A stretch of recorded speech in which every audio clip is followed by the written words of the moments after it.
The following podcast is a Dear Media production. Welcome back to another episode of the Real Stuff podcast with our guest, Tori Dunlap from the Financial Feminist podcast. You likely know her name and have seen her face before because she's been on the Real Stuff before, but this time she was here with us live in our studio. And we just had such a fun conversation about all things money and taboo topics. I put a few polls on my Instagram at the Real Stuff Pod, and I asked you guys loads of questions about finances and money and things that have to do with relationships and friendships. There were questions like, if your friend buys a house, is it okay to ask them how much they spent, or are we all just secretly Zillow-ing the price of their home? Or what if someone had a parent help with the home sale? Is it important that you tell all of your friends or you tell people that your parents helped you pay for your house, or is that private information for you? We also got into a little bit about partners. As always, when I'm talking to Tori, she just goes. This girl just moves. She's got a lot to say, and the conversation always just goes somewhere quite insightful and educational, and I always have so much fun with her. Also, as a creator in this industry, one of my favorite things is meeting content creators who are such open books when it comes to how we're designing our businesses, how we're organizing our employees, how much money we're bringing in, alternate revenue streams. And out of all of the creators I've ever met, I feel like Tori is the most open and supportive as far as just wanting to hear what you're doing and giving you instant advice on things that she thinks could totally transform your business. And I really take her advice to heart because she's obviously a financial expert and knows a lot and is a multimillionaire and not afraid to say it. So I loved having her on the show. I really hope you guys enjoy this episode. If you have any other taboo topics in relation to money that you want to ask her about, you can always comment down below on YouTube or on any of the social clips for this episode and just tag Tori and she'll respond. And if there are any other financial taboo money topics that you want us to dive into on the show, you know we're not afraid to go there. So let us know. As always, as you're listening to the podcast, if you're enjoying it, please leave it a 5-star rating and review on Apple and Spotify. If you're watching on YouTube, before you get any further into this episode, comment down below and say, hi, period, I am here and I am listening, period. And then drop us your favorite emoji, and I can't wait to see what your emoji is. Okay, that's it. Let's get into it with Tori Dunlap. Happy to be here. This is the first time we've ever met in person, which is wild. Honestly, when you walked up those stairs and we hugged, that did not register for me because I feel as if I've known you for a very long time. I mean, I have. I think I said this the last time I was on, but you were kind enough to do an informational interview with me when I was at my first corporate job because I watched every single goddamn Try and Living with Lucie episode. So it was a big deal for me then and continues to be a big deal for me now. It's just been amazing to watch you. I think I probably followed you back after that informational interview. Maybe. I don't know. Watching you on your journey to make your first 100K. Yeah. And then boom. Here Millions. Crazy. Here we are. She is a multimillionaire and has one of the top, if not the top, female financial podcast. It is the #1 money podcast in the world. We're very proud of that. There you go. Yeah. You should be very proud of Thanks. it. It's incredible to watch, to listen to. I'm obsessed with the way you show up online and the way you really just continue to put yourself out there despite what anyone says, which you do receive a lot of shit. I do. Compared to the average creator, you receive a lot of shit, and it's almost like I wonder why. Because here's a very successful female entrepreneur who's making a lot of money, talking about making a lot of money, and showcasing her body in a way that is making men uncomfortable. Yeah, but also makes women uncomfortable. Like, I think that is one of the most surprising things to me that should not be surprising. But as our work has continued to evolve, we've helped over 5 million women be better with money. And we're at the point now where, we're getting feedback all of the time. Mm-hmm. Some of it's from, I think, insecure men, of course. And I can write that off easy. The stuff that really actually emotionally affects me, that makes me both angry and sad, is when women comment on our posts or like, why are you bragging? Or you should be more humble. Or when I post bikini photos in a curvy body, people are like, I would never do that. Like, it's embarrassing. And I'm like, you would never liberate yourself by wearing a bikini on the beach? That's sad. I want you to have a bikini time on Cabo. Like, I want you to have a great time on the beach with whatever you want to wear. And I think that for me continues to be a reminder of how important this work is, where the internalized misogyny kicks in for all of us because we were socialized to believe that there is one seat at the table for a successful woman. And you have to claw your way to the top. You have to push people aside. You have to pick up the ladder as you're climbing up it. And I'm just so sick of that. Let's build our own table. Let's make it bigger. Let's make it bigger. Let's not contribute to the infighting and be like, okay, rather than seeing this woman who challenges my way of thinking as an opportunity, right? That's what we want. They're seeing it as like a threat. It means it's possible. If a woman's doing it and liking herself and making money and doing good work, that means it's possible. I'm just thinking of tone deaf and hot. Let's fucking off her. Both that song. I just think The Man by Taylor Swift. Like that's the one I go to. And also actually romantic, because these people are really thinking about you nonstop. And now that you're saying it, you're so right. Like there is a category of insecure men who see this and who, I don't know, incel energy, whatever. Yeah. And then there's also, I think probably the primary haters are the women who are seeing reflected back. I forget what the quote is, but it's basically about how we all are viewing the world through our own, like everything is a mirror for what we don't have or what we're insecure about within ourselves. And I would have to guess and put my life on the line to say that probably every single nasty comment that you get from a woman who's for some reason triggered by something that you have or that you're talking about is likely a reflection of them desperately wanting that trait for themselves and not having it, whether it's the financial security you've built or whether it's the confidence that you have. That must be very triggering for people, and they're obviously handling it in the wrong way. But I have so much empathy for it, right? Like I have so much empathy for women who have become so disconnected from their own self-trust. Yeah. And that's not their fault. That's, again, a society and a system that every decision you make, everybody asks you, are you sure you want more? Like, how dare you want or desire? Like, whether that's ambition or a loving relationship or a good job, it's like, you should just be grateful for what you have. Yep.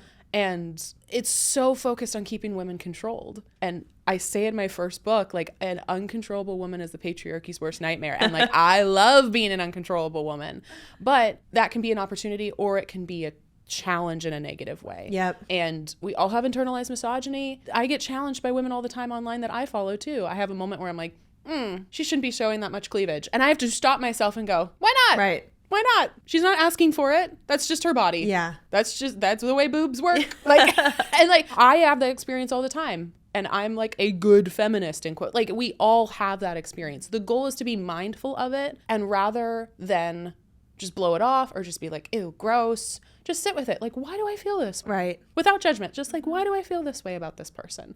Is this real or is this what society has told me to think? Highly recommend people go back and listen to our first episode with Tori, because we do dive into a lot of the negative comments. We read a few of them out loud. We react live to these comments. And so in this episode, I kind of feel like we've talked about that. If people want to go hear that on their own. But first, catch us up to speed, because since we last spoke, you moved in with your partner. I did. And you bought a house. I did. And you were just telling me about it. So what's going on with you? It is a very recent thing that's happened. I literally just announced it online like 2 weeks ago. But I went from infamously being the multimillionaire that rents to now a homeowner. And I'm really, really happy. I love my house. I can't wait to go home and see my house. So exciting. Yeah, it just felt like very much the right time to do that. And so did you and your partner buy the house together? No. So I bought the house on my own. And originally we were not going to move in together at all. Okay. So both of our leases were ending. We were living separately.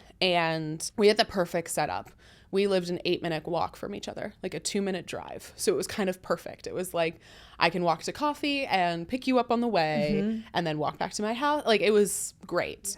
Yeah. And I got to the point where I was like, this is the second time that somebody has decided that they are selling the place I live. And I was like, I'm sick of somebody telling me, hey, you need to leave. that wasn't on my own terms. So my first apartment that I lived in alone, I lived in for 3 years, packed up my stuff, traveled around, like lived in New York for a couple months, lived in LA, did 2 months in Europe, like lived out of a suitcase, came back in 2022 and lived in the place I was renting for like 3 years. And then when I heard, okay, my lease is ending at the end of June, it's not going to be renewed because they're selling it, I was like, I think it's time to buy a house. Can we backtrack here? Yes. Were you one of those people who felt very strongly about whether or not buying a house is a good financial decision, or Yeah. what were your thoughts on that before? I mean, as a financial expert, I truly am one of those people that like, yes, the math needs to work. But first of all, most people can't afford a house, period, in this economy. It is a privilege rather than a right at this point to be a homeowner in America, especially in the places a lot of people want to live, major cities, cultural hubs. It's extremely expensive. So that's the first thing I want to acknowledge is for a lot of people, it's not even a decision. This is just, you're forced to rent. The second thing is I almost bought a house when I was 22. Literally was like a day from closing on this condo an hour outside of Seattle in my hometown, like a 20-minute drive from my parents. Okay. And I backed out at the last minute, and it was the best financial decision I think I ever made, was not going through with it. Now, it would have been a smart investment on paper. Like I remember, I was going to pay, I think like $175K, and in like 3 years it was worth like $220. Like it was gaining value very quickly. Yeah. But I was not going to have any friends because I would have been commuting like an hour and 45 minutes one way to work. Yeah, I would have been hanging with my parents every weekend, which like love them, but no. And I probably wouldn't have started my company because there's something for me about being in a city where there's networking events and where there's that energy. And so, yeah, I was like, okay, after that experience, I'm good not buying a house for a while. I was building her first 100K. I was focused on that. I didn't have time to think about the full-time job of going to see houses. Right. And I have always said, both on our show as well as in our content, ultimately, if you can afford to buy a house, great. Make sure it's what you actually want to do. Because the narrative that like renting is throwing money away or down the drain, it's like, no, you're paying for a place to live, and you're paying for the convenience and the luxury of calling somebody else when something breaks. Right. Or, I want to be here for 1 year. Rent. Yeah, it's like, it's actually really great. If you want to go truly math, we're seeing actually renting versus buying be the smarter financial choice now for like the first time ever in most major American cities. So I got to the point where I was like, yeah, renting's lovely, until it wasn't. Until it was like, no, I think I'm ready to do this. I know I want to be in Seattle. I have my partner who's here. Both of our families are here. Let's do it. What were your primary reasons for wanting to do it? Yeah, I think that first one was like, people keep kicking me out of my apartment. It's also, we run our entire company out of my house. Oh, wow. Okay. So we don't have a separate office. So is it a business expense? It is a business expense. We get to write off, where I record our podcast and where I take my calls. And I was doing that for renting, but also buying. It was like, okay, now that, we're doing all of our production for our podcast in-house, it's like, I need a place. In-house. It gives literally a new meaning in-house. to in-house. Yes. Like, I just want to be able to think about building this the way I want it. Yep. And I just really, at that time, felt the most settled I think I've ever felt in my life. I know you've had this experience too. My work was my life for a very long time. I didn't have a lot of hobbies. I didn't have a lot of things making me happy. That's not true. But it was more like work made me very happy, so I wanted to spend a lot of time with that. Right. And then last year, I literally remember writing in my journal, I was like, this is the first year I think I've actually managed to achieve the version of work-life balance that I actually want. It's amazing. Which is my entire life did not revolve around work. And that felt really healthy. And I was like, okay, I'm ready to have a garden. Like, I'm ready to have something that I can call home. And I love nesting. Like, I'm a Cancer. Like, I love like having people over, and just like that makes me really happy. So it was a bunch of those different reasons, but it really wasn't a financial decision for me. My house, as the biggest expense of my life so far, it was very expensive. Have you shared how much it costs? I have not, and I won't. Okay. But it was at least $1 million, because that's any house in Seattle. Yep. It's going to cost you some money. And I was like, I don't want this to be a smart financial investment. I want it to be the thing that's right for me. And like, that's the feeling when I talk about financial freedom that I want for every woman. Like, even if this is like a neutral or even not great investment, but it's an investment in your health or an investment in, how you live or how you think about that, great. Yeah. That money is a tool. Money is not the thing that is always the goal, to make more of it. It was like, okay, if I lose money or break even on this house, I don't care. I get to create beautiful memories here. Yep.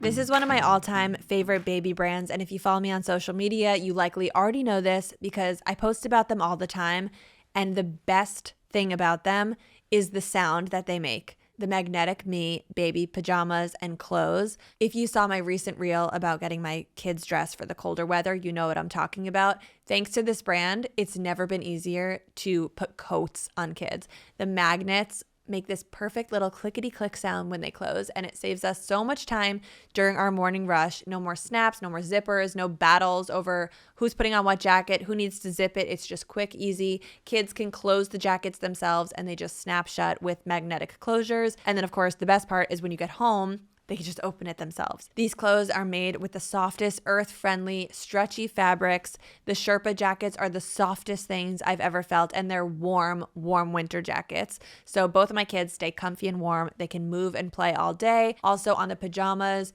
the prints are just next level adorable. The modal fabric is just so soft. Anyone who touches it, it is undeniably the softest pajama fabric for babies. And they also make the cutest matching PJs for the entire family, which are just perfect for the holidays. So if you're a parent, or if you're shopping for a parent or for a baby that you know, trust me, you need to know about this brand. Magnetic Me is truly a game changer, and right now they're having a special Black Friday sale starting November 21st, and you can get 25% off select styles, no code needed. These make the perfect holiday gifts for any little one in your life or for yourself, because let's be honest, anything that makes parenting easier is a win. So head over to magneticme.com. That's magneticme.com before that sale ends. And if you want to try a discount code, I'm not sure if it's going to be active at the point at which you hear this, but if you want to try, all caps, Lucie15, that's a 15% off code that the brand has given me in the past.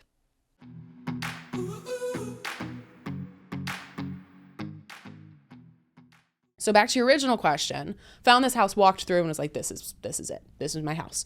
And bought the house. Lovely. And I assume you took out a mortgage? I did. Okay. I was originally not going to. I was going to pay for the house all in cash. And then I found this house and it was more expensive than I thought I was going to pay. It was more money than I thought I was going to pay. And then I was like, okay, I'm going to take out a mortgage. So I'm also a multimillionaire who has debt for the first time in 5 years. And one of the things that I think is so interesting, to take a quick, put my financial expert hat on for a second, quick aside, is that debt is like a bad thing if you're poor, but debt is a smart thing if you're rich. Oh yeah, because your money's sitting in investments instead of going to the house. Bingo, Yep. exactly. And like, this is why you'll see, I don't know, massive celebrities like Adele or somebody who buys a $15 million house and you know she could buy cash, but she doesn't. Well, the other thing for me as a business owner is cash is the most valuable thing I have, where if we go into a recession, knock on wood, but it looks like it's coming anytime. Like, if our business has a bad quarter, I need cash and reserves to try to prevent layoffs, try to prevent, the business from being severely financially impacted. And so once it got over a certain threshold where I was like, I could do this in cash, but it's like, it's spicy now.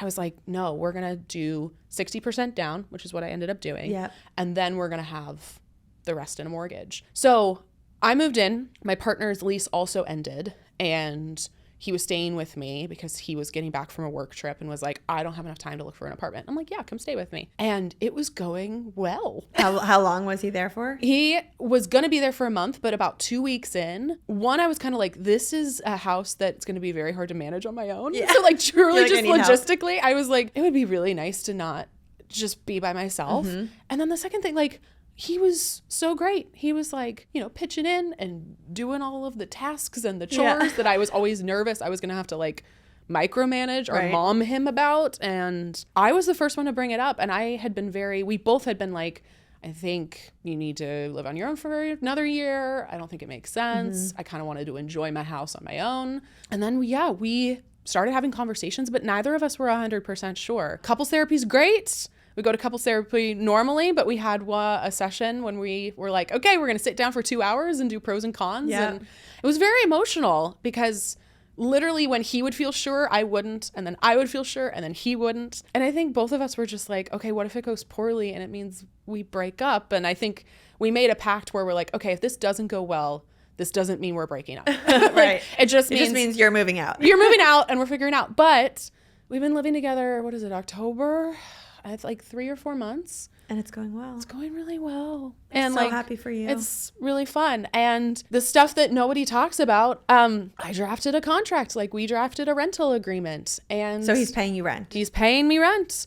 And I am, I guess, his landlord, which he said that at one point, and I had a whole meltdown about it because I'm like, no, I'm your partner. And he's like, yeah, but you're my landlord. And I'm like, I guess, but like, don't lead with that. Yeah. But like, it protects him and I. Like, yeah. I don't know, let's say I don't fix his bathroom or something, like, yeah, just like any other thing, it protects him if he needs to get out of the lease for whatever reason. If I decide, yep, it's not working, we have a 30-day mutual termination clause. We've all seen Judge Judy. Like, we've seen people who don't have contracts. Like, I think that is one of the misconceptions that I try to debunk in my work. And I know you've talked about it before, but like, that prenups aren't sexy, or that like talking about money isn't sexy. And I'm like, actually, these are the things that bring you together when you get to be mutually vulnerable. And like, yeah, it was messy. There were some tears. There was some like back and forth, but there's going to be no resentment. There's going to be no conflict because we both know what we're getting into and we're both mutually protected. And especially for women dating men, we all know a woman, many probably, who have gotten divorced and were left with nothing after that divorce, or had no idea what was going on with their money. And that's why you got to talk about it. No, it's not. And that's why you got to talk about it. I don't know how much you share on social media about the discrepancy between you and your partner's finances. A little bit, yeah. But this kind of leads me into some of the Q&As that I was asked. You know, I was doing some polls on the podcast Instagram story in preparation for this interview. And this kind of just guides me gently into the first topic. Great. Which is sort of about partners and discrepancies in finance. So I just want to go to that particular poll to see what we asked people. Also, I realized that was the longest story ever. I think I just talked for like 12 minutes. It was a great story. It was a great story, and we all needed to hear it. So here was we asked people, would you date someone who makes way more or way less than you? What did people say? We had 88% of people said yes, doesn't matter. Okay. 12% of people said no, too complicated. Okay. How much do you share about the discrepancies? I mean, we had an article written about us where we did multiple interviews. We did it on Business Insider. And yeah, I mean, I am a multimillionaire. I'm very clear about that. He'll probably make this year about $70,000. Okay. So like, there is a massive discrepancy there. I don't talk about what he does for work, but he is a civilian. This is a civilian with we don't share his name. Nope. We don't share his career. Work. Nope. Yeah. But he is, he's actually kind of starting a kind of business at my like, oh, that's fun, kind push. I'm like, hey, have you thought about this? But yeah, he is in education. That's what I say. So when you met him and he was in education, how soon in your relationship did you guys talk about money? I mean, I remember you sort of said this on the last episode that you thought he might have Googled you and kind of knew who you were going into the date. Yes, definitely that. So we met at a bar. Okay. I don't think I've ever said that publicly, but yeah, we met at a bar, and my friend was wing-womaning me and like basically showed my Instagram, and he was like, this is you, and like got this really cute like wide-eyed look of like, who is this person? So he knew what I was. He knew what I was. He knew what I was. He knew what I was getting into. No, he knew who I was, and I guess he went home and Googled me to learn more before the date. And I did the same thing. I think most of us will do a preliminary Google to figure out, you know, are they a murderer? Like, am I going to be safe on this date? This was another question, is it okay to Google your date's salary? Okay, so salary is different. So yeah, he knew who I was, but we had a conversation about money on the first date. The check came, which is always a fun debacle. First date moment. Yes, who's going to pay? And we had this lovely date. It was probably the best first date I've ever had. And the check comes out, and he like looks down at the check, and he looks back up at me, and he looks down at the check. And do you remember how much it was? Probably like $130. And maybe less. I don't remember. We were the only people in the restaurant at this time. We had like a 2-hour first date, you know? It's like the lights are on, they're closing. Yeah, kind of. They're like packing up, and they're like looking at us like, when are you going to leave? And I could tell he was uncomfortable. Like, I had only known him for I don't know, 2-3 hours at this point. But I was like, what's up? What's going on? He goes, I would really like to pay, but I don't want to offend you. Like, can I pay? So sweet. So sweet. It literally makes me like a little teary Yeah. because he knew like feminist activist. He's like, oh, this is the financial feminist. He's like, I can't hold her door open for her. And I'm like, yes, you can. And I just said, that's really sweet. Yes, I would love to have you pay. Like, that's great. So he paid the whole bill. But like, that was the first conversation about money. And it was easy to just write that off as like, oh, that was a cute moment. But to me, that was like the best green flag to go, he's willing to be uncomfortable. Like, he's willing to have even like 2 hours in a potentially awkward moment to make sure he's respecting my feelings, but also saying, this is what I would like to do. I hear a lot from couples of like, especially men, oh, should I do this? Should I do that? You know, again, I want to be a good feminist boy, but I don't want to, feel like I'm walking all over somebody. And I'm like, just ask. Yeah. Because every woman is going to feel different. I can understand how that can get tricky because you probably do have the feminists who are like, that is offensive that you would think that a man should be paying for this whole meal. We just went out equally. We should split the bill. Yeah. And then there's other people who are like, I don't want to pay for like 7 days. Yeah. They're like, I don't think a woman should ever pay. Yeah. And so it's nice of a man to ask because you just never know, especially when you're talking to someone who brands themselves as the financial feminist. Literally. And so that was the first conversation we had about money. And then we kept talking about money because you're not going to date me and not talk about money. Right. But the most interesting conversation we had was probably 3 or 4 months in. We were getting like takeout teriyaki. So like a $25 dinner. Yeah. And I just like put my card down because I didn't even think about it. I'm like, yeah, I got dinner. And he sat down and you could tell like he was very emotional. And I was like, what's up? What's going on? And he's like, I know that I shouldn't feel this way, but I want to financially contribute more than I'm able. Basically, like, I want to be a good, like, the man, right? Like, where I can step up and contribute. And he's literally said, he's like, I know this is gender roles. I know that this is like the patriarchy telling me I must provide, but like, this is still how I feel. And he's like, I love that you make money and I love that you're doing these things, but also I sometimes feel uncomfortable because I feel like I'm not contributing at the same level. And again, we're like 3, maybe 6 months into dating, but it's very early. And I said, I love that you're thinking about that. Thank you for telling me. I do not expect equality in my relationship. I expect equity in my relationship. So if you and I are making very different amounts of money, I'm not going to ask you to pay 50%. Right. Just like you wouldn't ask me to pay 50%. So, and I literally told him then, hey, if we move in together someday, it does not make sense for us to split rent down the middle. Right. We are going to split based on our income or based on the amount of money we have. The same percentage-ish of our... Right. 70-30, 80-20, whatever we figure out. But I love that you want to contribute. There's other ways that you can contribute in a way that's going to make you feel great. But I'm at the point financially where it's a lot easier for me to cover it than it is for you to stress about every single purchase. And that's one thing for couples that needs to be a conversation is like, what does an equitable partnership look like? Because equal partnerships are, you're not going to find one. Right. Nobody's financial situation is entirely the same. Nobody has the exact same amount of student loans. Nobody has the exact same financial situation in their families, right? And this is why talking about money is so important. In these early days of your relationship, clearly it was clear to you that it didn't matter to you if your partner is making the same amount as you. But did you have thoughts around, I need to be with a partner who has a certain layer of financial literacy or a partner that has some sort of financial goal or someone that has a trajectory to earn more? Or are you of the camp of like, that's what I'm doing, that's my focus, but that doesn't have to be my partner's focus? It's a great question.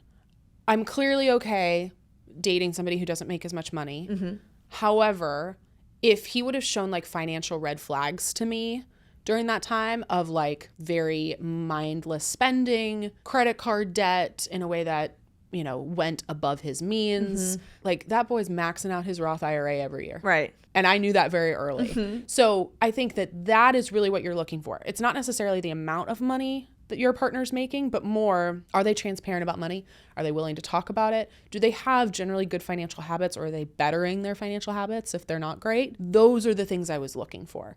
I remember going on a date with somebody, this was pre my current partner. He was like, yeah, credit scores don't really matter, and I go into credit card debt all the time. And I was like, okay. Boop. Well, I was like, that's a red flag. Yeah. And so that's what I was looking for. But it is tricky. Like, I would be lying to you if I said, this is so easy. It gets frustrating sometimes for me where I'm like, hey, we're going on this really nice vacation. Yes, I do want to stay at the nicer hotel and I will pay for it. But also, we both agree that it's going to be really nice when he is able to financially contribute more, purely because, like, that's just a nice thing to do for somebody you love. And is your partner, would you describe him as being money motivated? I think he is mission motivated more than money. And also the career. Lovely. It's lovely. And the career he has chosen. This is the other thing, right? Is the career he has chosen, he is so good at and cares so much about it. But that career does not make money. Yeah. Like, it's just the reality of it. And a lot of people are like that. If you're a teacher, if you're a nurse, like it's very mission-driven work, nonprofit work, right? Like, but you're not going to make a lot of money. And I'm never going to fault you for that. Like, you're literally the backbone of our society. Yeah. You're, raising and helping educate children, or you're healthcare. Like, these positions are really important, but they're very undercompensated. And I think where the nuance comes in and the, interesting layer that is not really talked about much is it's amazing to be so mission driven and to prioritize other things perhaps versus a big paycheck. The conversation can't come without the discussion of how, he has the ability, I don't even know if the word is privilege, but he has the ability to do that being in a financial partnership with you if he ends up marrying you. Because I don't know if you plan on getting married, but if you guys end up staying together and ever joining finances in any sort of meaningful way, he has the ability to continue going on with his life, not prioritizing the paycheck, knowing that he's still going to have a great, safe, secure life. Whereas not everyone has that ability because the partner they're with can't kind of carry things on their back. Very stereotypically, that is the role a woman plays in a relationship. Exactly. Or a stay-at-home mom, right? A non-compensated working mom plays in that relationship. Yes. The tricky thing is that if you are the lesser compensated or the non-compensated partner, how do you protect your own money? Like, how do you continue making sure that, if this relationship ends, you have an emergency fund, you have retirement savings? So usually this is the thing I see with women is they go as far as letting their partner, usually a husband, completely control all of the money, and they know all of the accounts and they know what's going on, and they're not an active participant. And then if divorce happens, like, they have no idea what's going on. And so that's one of the things when he was moving in, we talked of like, we need a lease, and it's not just for me, it's for you to, again, protect yourself. Right. Rhoback just launched leggings, and these are not your average leggings. This is their new Vista collection, and it is giving complete outfit energy. The leggings are buttery soft. They have matching bra tops and the most perfect layering jackets to tie everything together. It's not just a glow up for your legging drawer. This is truly a whole new everyday uniform for you. The sets come in 4 colors. They have classic black, a gorgeous purpley blue color, a sleek navy, and a stunning green. I've already added the cocoa brown color to my cart, which is coming soon. When I first felt these fabrics, I was shocked at how soft they were. Like, cannot take them off your body soft, but still totally supportive in all of the right ways. I don't know who designed this fabric, but they did a great job. And what I love most about them is how versatile they are. Perfect for a morning workout, perfect for going out and running errands, perfect for not working out, but just sitting and doing work and wanting to be comfortable. If your activewear collection is feeling a little tired, this is your sign to go take a look at the Vista collection from Rhoback and give that drawer an upgrade. This is the real deal. This is going to become your new go-to. I also am obsessed with their oversized gray sweatshirt with the mock neck. You maybe saw that in a recent post on my feed. And a lot of people in real life who have seen me wearing this sweatshirt have said, I've never heard of this brand. Where's that cute sweatshirt from? And I need everyone to know about it. So you can get 20% off at rhoback.com with the code REALSTUFF, one word, and that's RHOBACK.com. It's 20% off your first order through the end of the week with the code all caps REALSTUFF.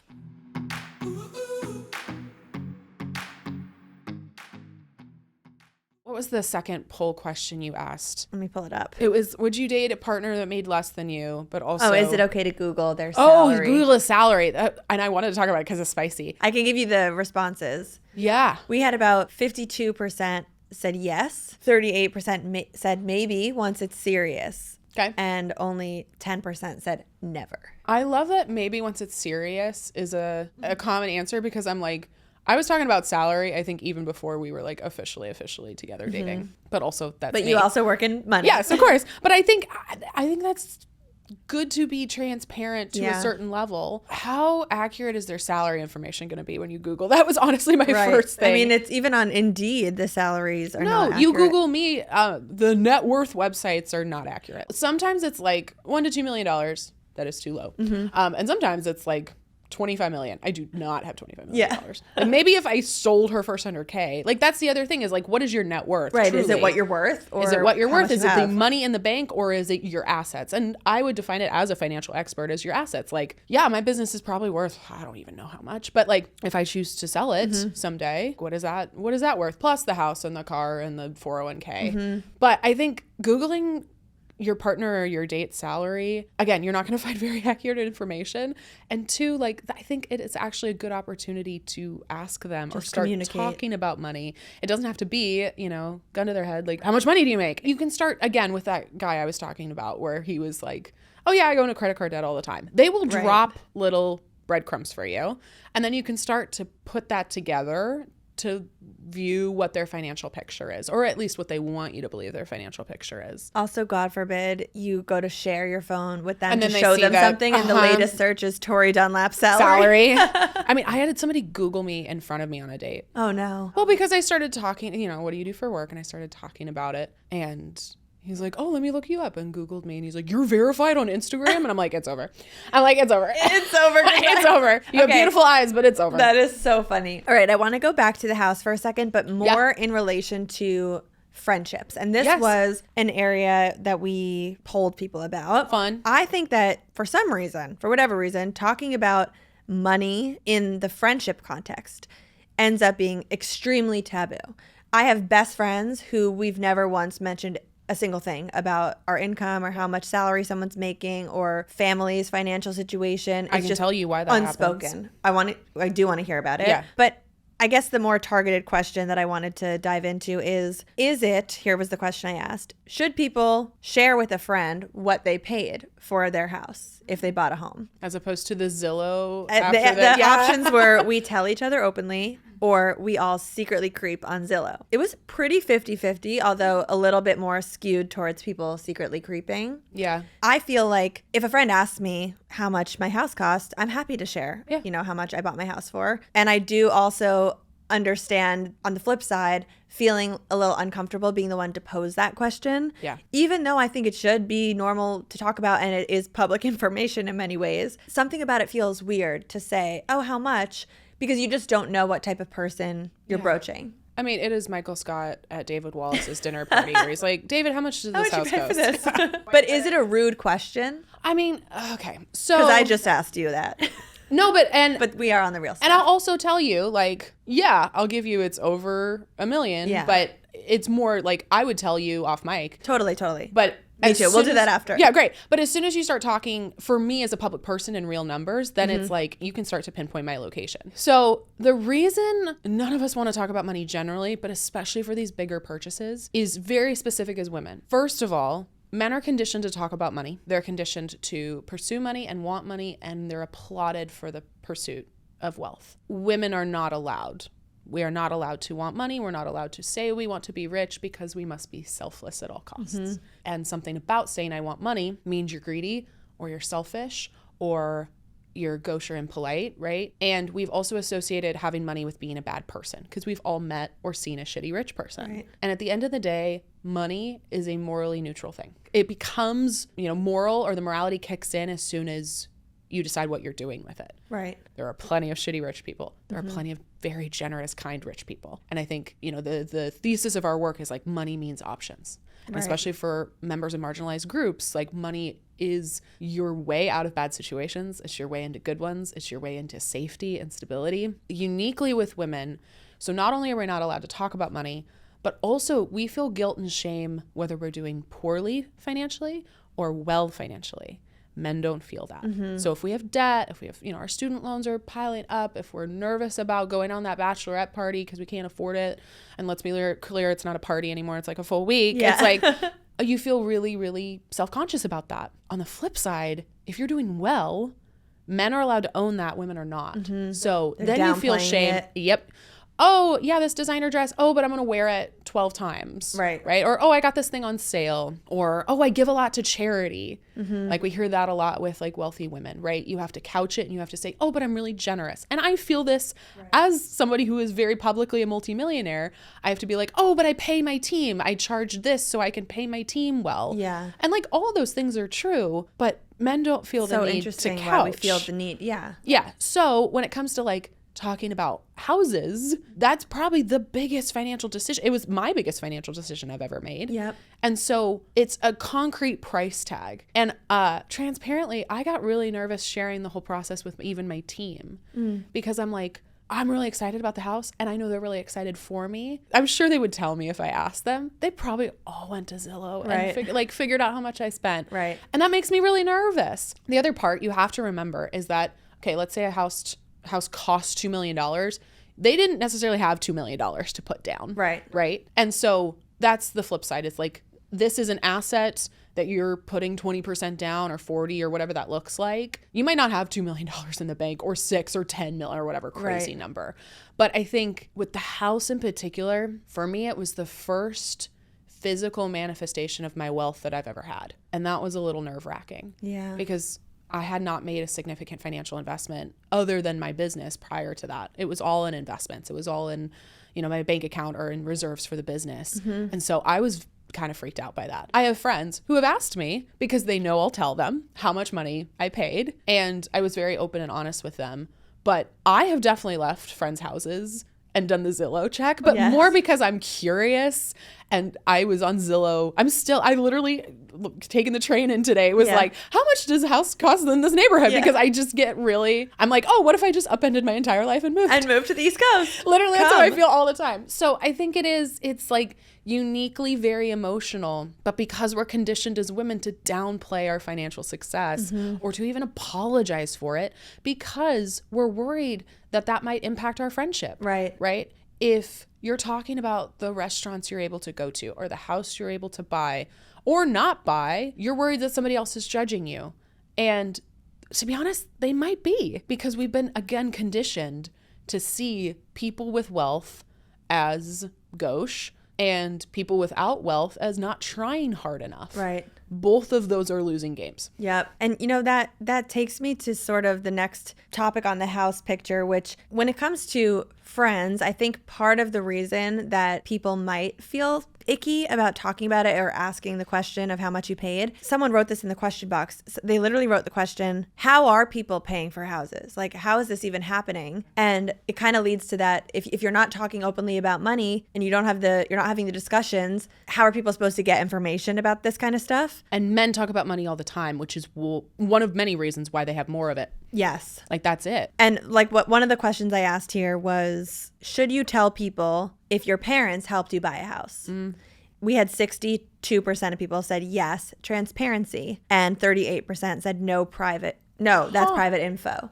And I think my answer to this question is, this is circumstantial. Like, if you are close, I don't think if you are walking down the street and someone says, where do you live?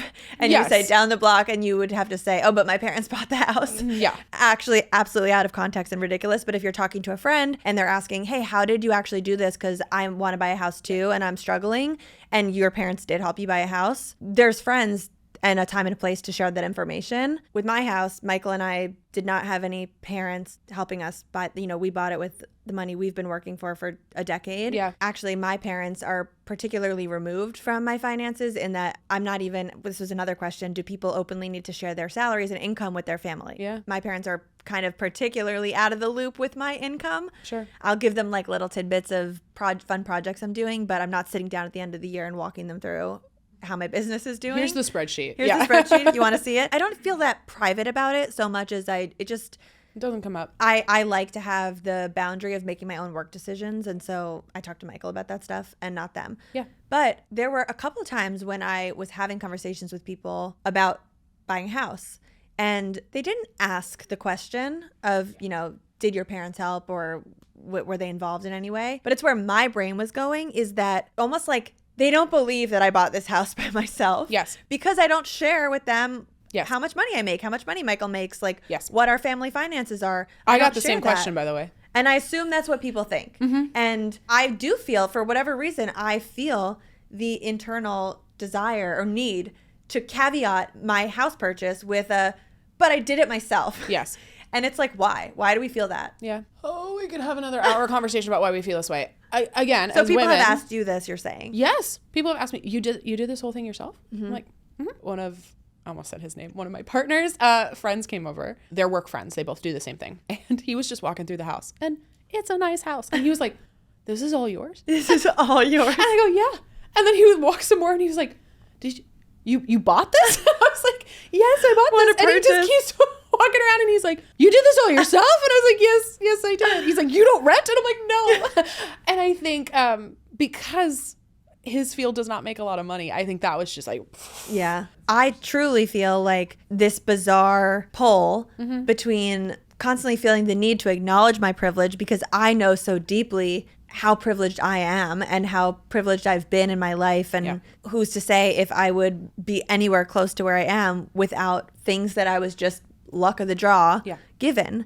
And it feels so hard to approach every day from that mindset and to not, feel the desire to start giving all the reasons why I worked hard and I'm like proud of myself, and it almost like wipes out all the proudness that I could feel because I was given the privilege. I struggle and with so the same it's thing. almost like where can I go? Like, should I just crawl in a hole? Like, is anything that I'm building actually a result of my work, or is it all on the back of the like one spot on earth that I was born into? I love that you're talking about this. It kind of relates, I don't think you meant to do this, but exactly to what we were talking about at the beginning, which is like you see people online and they trigger you in some way. No matter who that person is, they can teach you something about you. So sitting there and going, yeah, why am I triggered by this person? Oh, Lucy, I have so much to say what you just said. I struggled with this for a really long time, especially when I was writing my book, because I teach women to be good with money. I'm good at it. I also have my own financial journey that I've had. I didn't want to write a book that was, I did it so you can do it too. Right. And I also didn't want the book to be just work really hard and things will happen for you. Because for me, the definition of financial feminism is like, we do what we can with what we have while we work to change everything else. But I was writing the intro to the book. It took, I think I wrote 12 different versions of that introduction. I was like, why write this whole book if somebody who is actually in poverty can't do anything I tell them? Right. If you don't have 2 pennies to scrape together, I can't teach you how to save money. I can't teach you to pay off debt. And that's not because I'm bad at my job. It's because this is the way the system's set up. Right. My first couple intros were just like an apology. Yeah. Like literally I'm just so like, sorry I'm for so everything. sorry. I have privilege. I was trying to figure like, how do I acknowledge it while also not being like, ew, gross fucking white girl. Like it was hard. And I went through so many iterations of it. And the thing I realized is acknowledging my privilege is not an apology. It's a statement of fact. And yes, I guess I'm doing it for somebody else, but I'm doing it for somebody else so that they know, hey, I am aware of the things that might have gotten me to first base. Now, I still had to run home, right? There was still effort there. Right. But as opposed to starting at home plate or at the other field, Right. I started at first base. People, rightfully so, this is not a blaming thing. People don't have concepts of a financial picture that doesn't look like theirs. So for most people, again, home ownership is Out of the question. Out of the question. And the only way they would be able to do it is if somebody gave them a loan. Right. Whether that's parents or, I don't know, a bank or they won the lottery. Like for the vast majority of people, that's the financial reality. And I think that if you are middle class or maybe even upper middle class, parents do help a lot. Right. But there isn't the same stigma in the same way with college. Like, I think it's all kind of like sometimes parents are able to help, sometimes they're not. I'm very open that like my parents had a college fund for me, and I also worked 3 jobs on campus, but you notice I also have to couch it. Yes. Right? I have to be like, but I work too. Totally. We do this all the time. It's the same thing with, buying something nice. Again, it's like, oh, I bought it on sale, or, oh, I'm going to wear it a lot, or, oh, I've rented it. Yeah. Right? I've had conversations with good friends of mine about everything their prenup entails. I've had conversations with friends about the money they do or don't get from their parents, or the money that they're spending to take care of their parents. Like, Right. we're having very open conversations. But again, a house is a physical manifestation of wealth. Yep. In a way that most things aren't. You know, you look at very wealthy people and most of them are not wearing the crazy designer luxury, right? It's like the only physical manifestation of wealth, because most of the wealth is in investments, that you see is like a nice car or a nice house. Yep. Or maybe a PJ if you're somebody absolutely crazy wealthy who doesn't give a shit. Like, what's a PJ? A private jet. Oh, okay. I thought you were talking about PJ like money. Nice luxury pajamas. Yeah, that is my PJ. Or maybe a silky PJ set from PJ Salvage. Absolutely. No, but like that's the physical manifestation. Yeah. Of it. If you followed me for a while, you know that I don't post all that much about skin products because I basically have my routine and I stick to it. If it works, I don't want to mess around too much. And every so often when I'm sent a new product, I'll give it a try. And if it works really well and I fall in love with it, then I will tell you about it. And I have absolutely fallen in love with 2 products from ClearStem. So one of my favorites is the Gentle Clean Hydrating Barrier Cleanser. It's a foamy face wash that just smells so amazing. And also the Skin Spray All Day Hydration and Clearing Mist, which I spray on both right after washing my face just to give it that nice hydrated moisturizing feel, or I'll spray it on after makeup to set it. I love that the cleanser doesn't leave my skin feeling tight or dry, and then that hydration mist is so perfect, not just for before or after makeup, but also just in the middle of the day. If I'm feeling like my skin needs a refresh and a little glow, I'll spray that on, and that also smells so good. And the combo of these 2 products is where the magic is, because as soon as I'm done using them, my face has that cold, tingly, fresh feeling that you have when you leave a spa and you walk out of a facial. It is the best feeling in the whole world. And since adding these 2 products to my routine, my skin has looked so much healthier and it's just consistently felt fresher. Clear Skin changes everything, and what I love most about ClearStem is their approach to skin health. This is the first clinically effective skincare wellness routine with 0 pore clogging ingredients, and that is their Clear Pore Promise. If you have dealt with breakouts in your life, you know the struggle. I used to deal big time with acne, and the problem with typical acne products is that they dry out your skin, but then traditional anti-aging products clog your pores, and ClearStem was founded on the belief that you should not have to choose between fighting breakouts or supporting aging gracefully. Their products do both, and they are backed by rigorous scientific evidence. In third-party clinical trials, ClearStem showed effective improvement in acne within 4 weeks, with even better results over a 12-week span. And their commitment to both safety and efficacy is truly unmatched. So go discover the ClearStem difference, because clear skin changes everything. Go to clearstem.com/realstuff and use code one word REALSTUFF at checkout for 15% off your first order. That's CLEARSTEM.com/realstuff and code REALSTUFF for 15% off.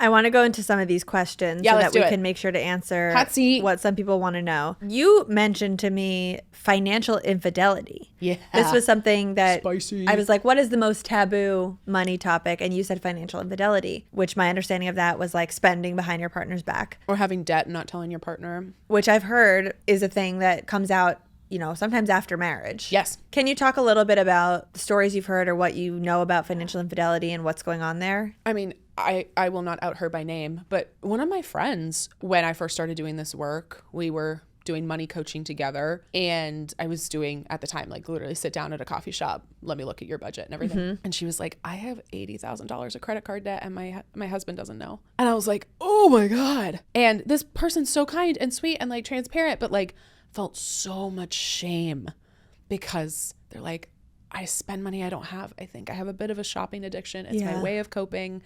And I'm so freaked out by it. Like, I'm so worried about going to this person I love more than anything and being like, this is the reality of it. So I coached her through like, how do you have this conversation?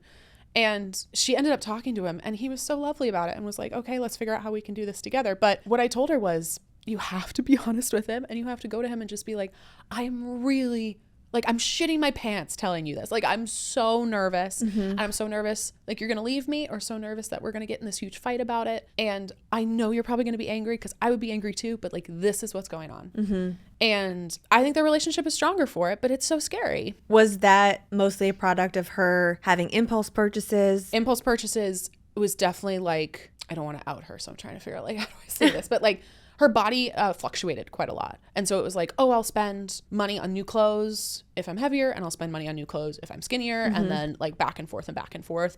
And it was also to just, yeah, it was like coping. It's like how many people reach for alcohol or weed or whatever, you know, substance of choice. It was like shopping. Right. Dopamine hit of getting things in the mail or going to the store all the time. So yeah, financial infidelity. I don't want to misquote the statistic, but the thing I told you off mic is the last time I looked, I think it was like 30 to 40% of partners commit some sort of financial infidelity. Wow. Which is so high. I feel like people even do it for some small purchases that their partner probably would not care about. Small purchases, I think, but are they feel fine. they carry something. It's more, we're talking, yeah, a lot of debt or having like even savings or like secret investments somewhere else. Like I've talked very openly with my partner about where my money lives, and if we do choose to get married or, you know, even a version of partnership that is more us entrenched, like I want some of us, or I want both of us to have some of our own money, but I'm going to be transparent as to what that money is and where it lives. Right.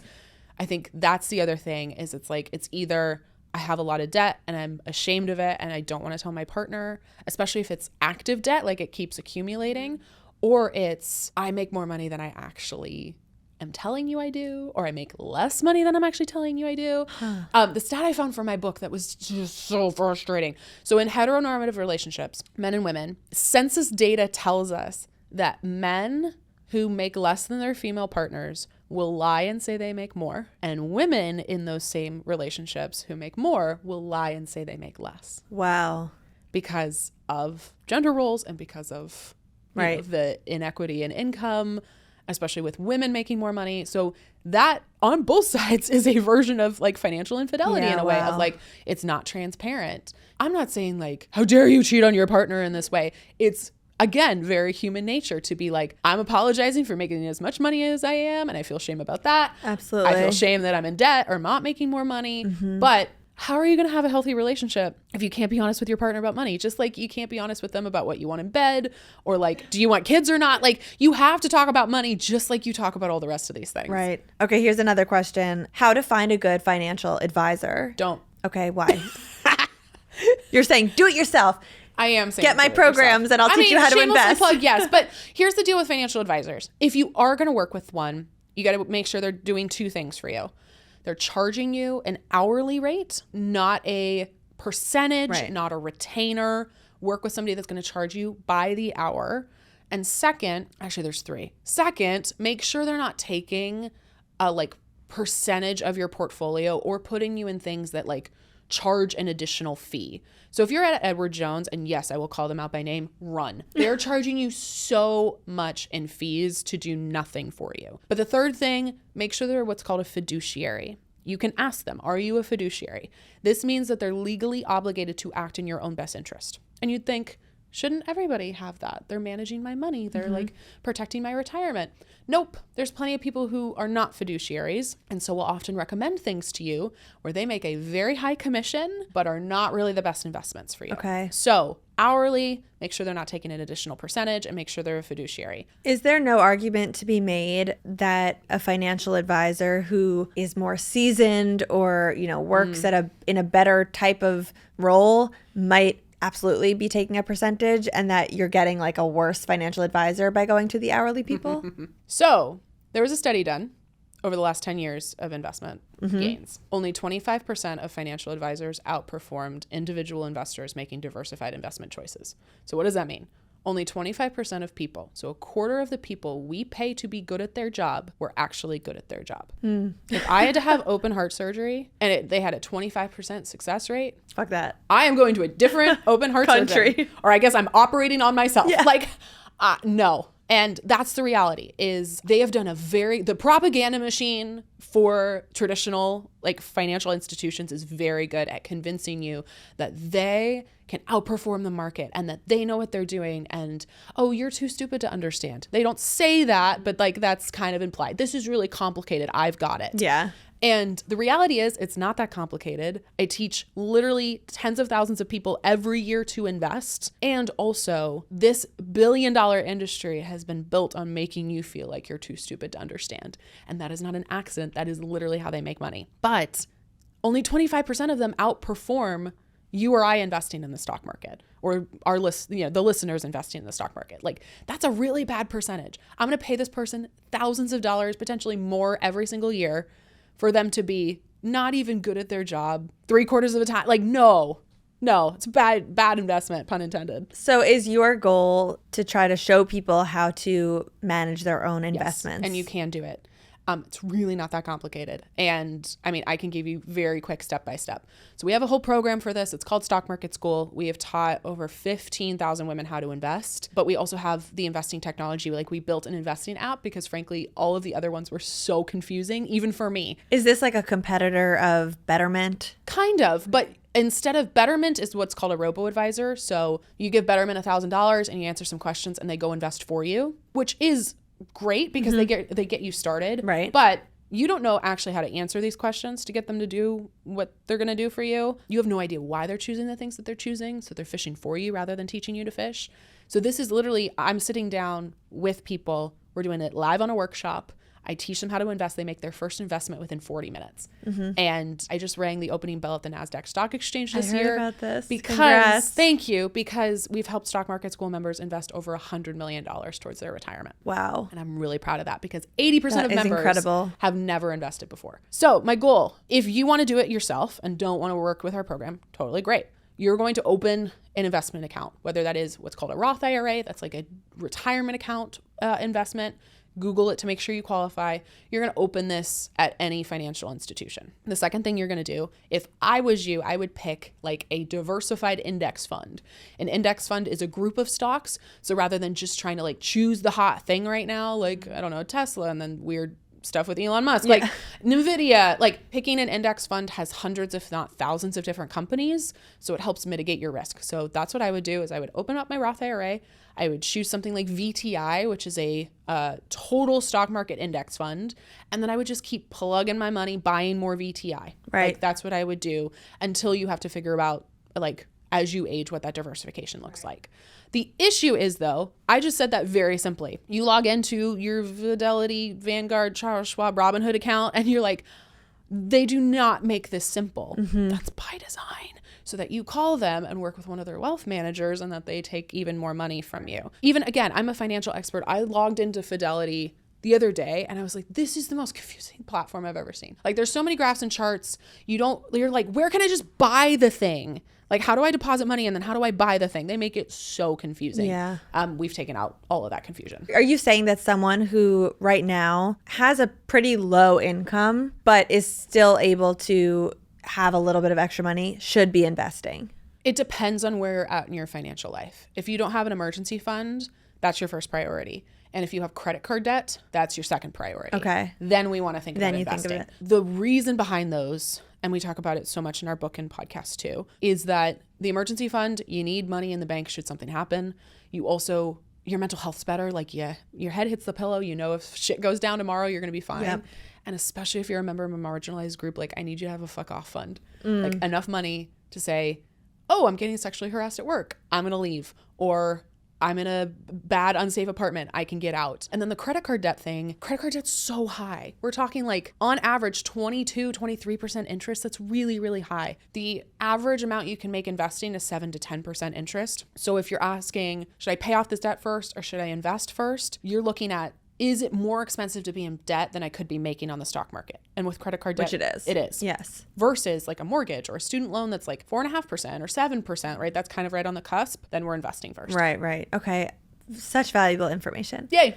Thank you so much for coming on. This is going to be such a fun chat. I don't even know how I could possibly title this episode because it spans far and wide. I literally was thinking about that because as a podcaster, I do the same thing where I have great conversations with people and then I'm like, what the hell am I going to do? So what was the title? I think this is just a chat about all things money. How to be transparent about finances? I don't know. We'll be texting to figure out the title. Yeah, great.